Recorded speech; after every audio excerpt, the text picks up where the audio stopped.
Good morning. The Chief Executive will first say a few words, and then he will take questions from the floor, and please limit yourselves to just 2 questions. Over to the Chief Executive. Good morning.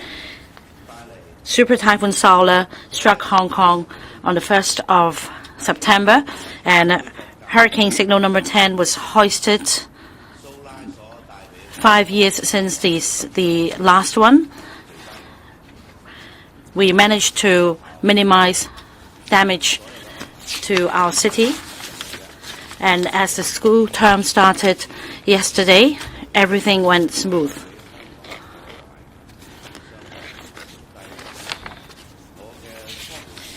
We were able to minimize the damage caused by this super typhoon to our city because of our effort.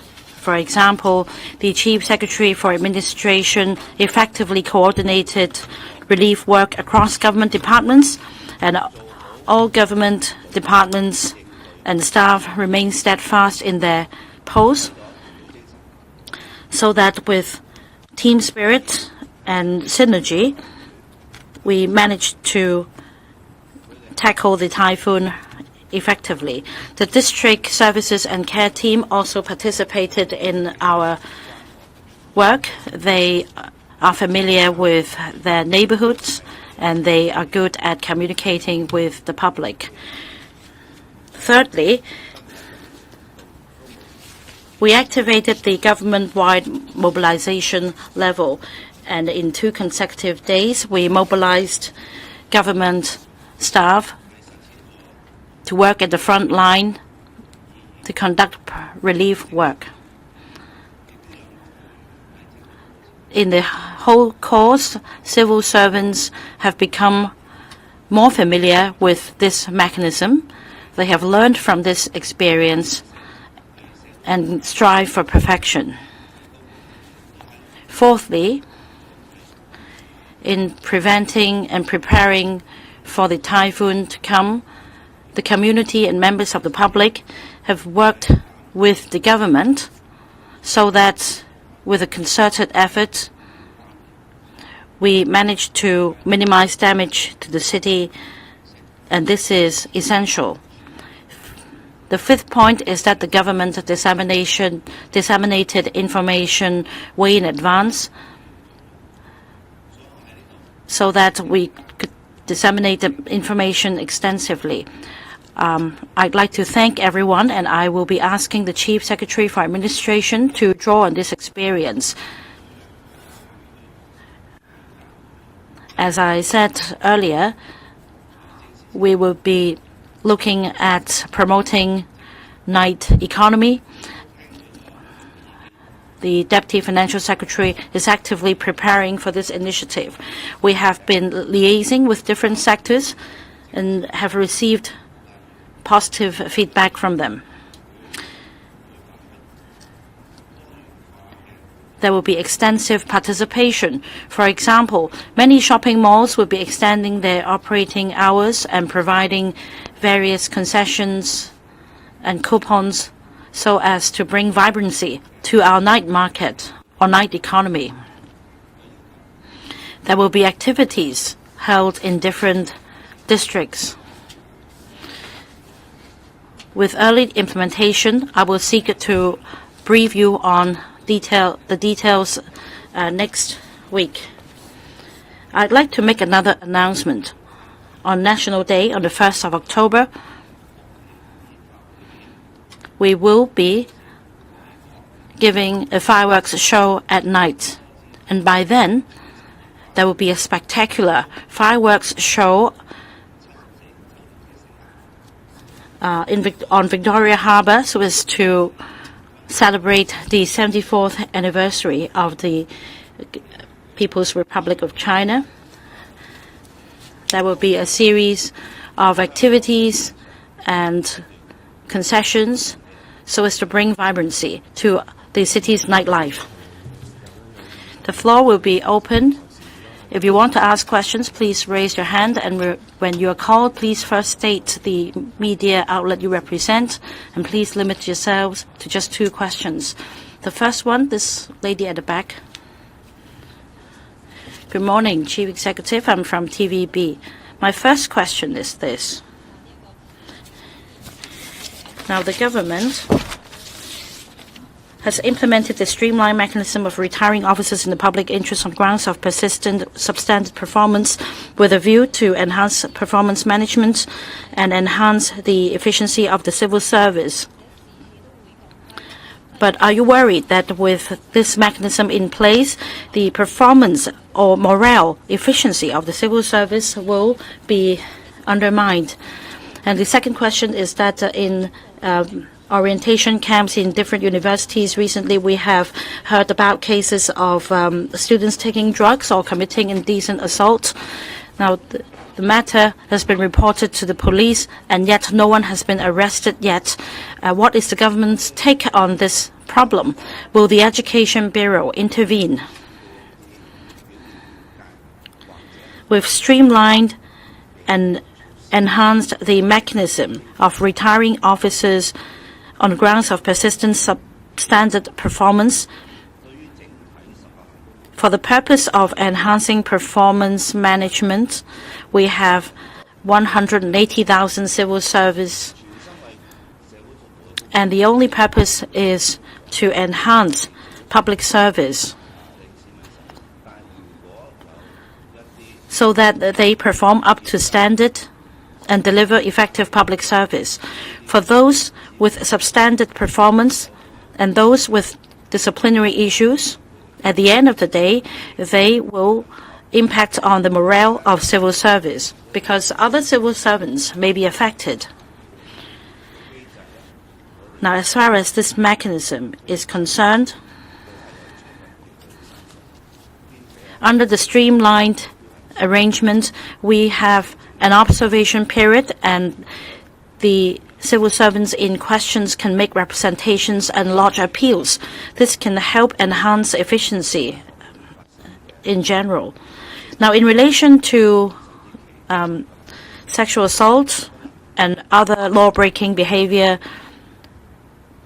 recently happened in orientation camps in universities, we must not tolerate any such behavior because the university students are the pillars of society in the future.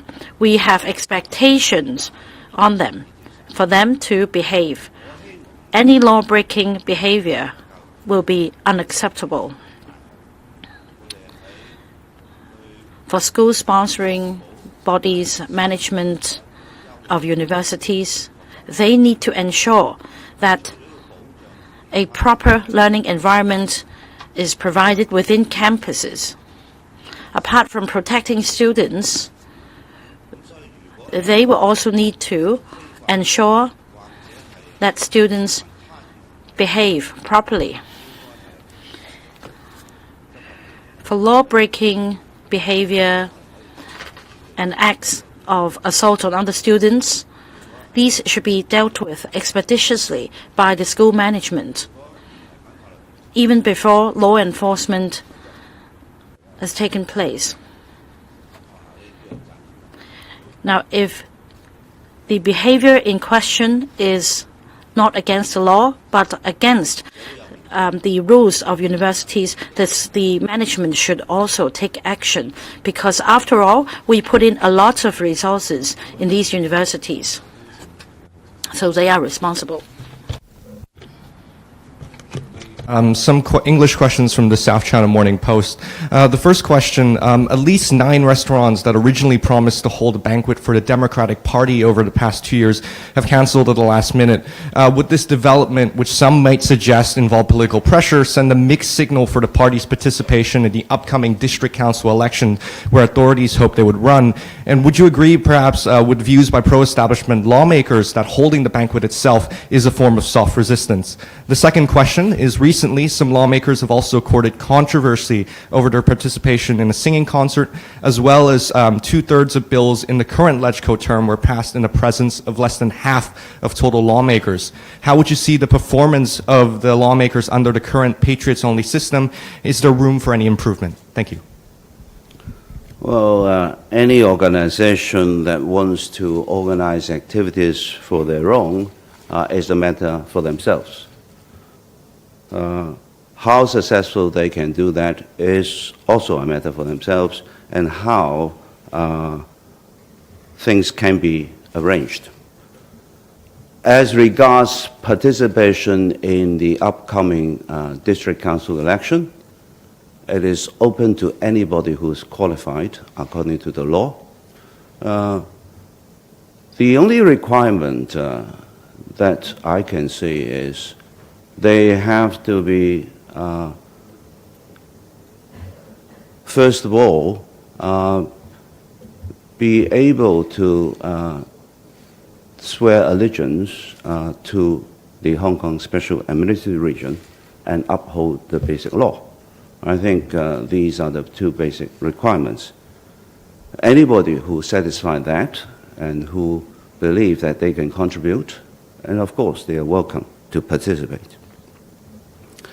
As regards public officers who discharge their duties, whether it is government officials or legislative councils, then of course they are subject to the scrutiny of members of the public and the press, and I'm sure that they will be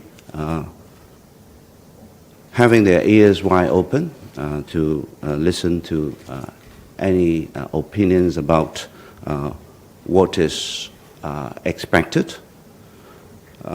As regards the improved legislative election, which has produced the current Legislative Council members, they have been, I think, making good performances to pass legislations and also in good communication with the government. They also make a lot of suggestions to improve policies in some areas. They also have criticisms of the government where they think the government require improvement. So I thank them for making all these views to the government to ensure that the measures that the government take will benefit society. I am also improving the communication with Legislative Council members, as you can see, through the anti-chamber regular meeting and also through the interactive CE Q&A.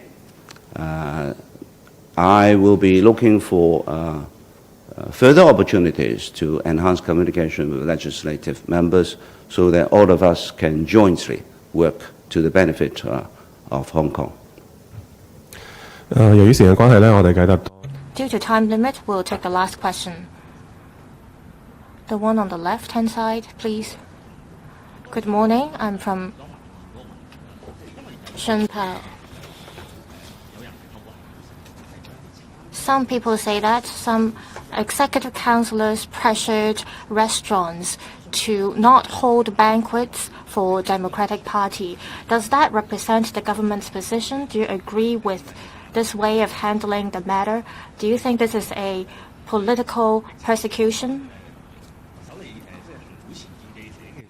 Also, after COVID, the press conference before the Executive Council meeting is now moved to this venue, and the petition area has been suspended. It is said that the government has no plan to resume press conference in that area. Do you think that without the protest zone or petition area, it will give people the impression that the government is disconnected with the public? Thank you. First, on private organizations holding their own private events, this is their own matters.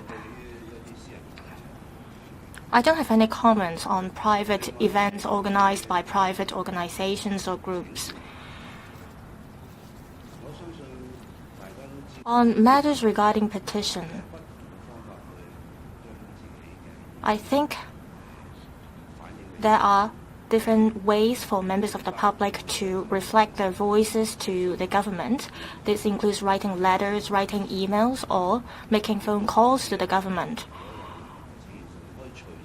Also, if there are any petitions or letters that people would like to submit to the government, they could give them to me or to the government officials anytime. I don't think that this has to be done before the regular Executive Council meetings. I also visit the communities very often. As I mentioned in the policy address consultation sessions, I visit the communities and districts regularly, and this has only been suspended because of the typhoon. So there are numerous ways for members of the public to reach out to us and vice versa. And government officials also take the initiative to reach out to the public. If members of the public have any opinions or suggestions or comments, they can reflect them to us, and they can, at any time, let us know their comments and views, and we will handle them appropriately. Thank you. That's all for the press conference. Thank you.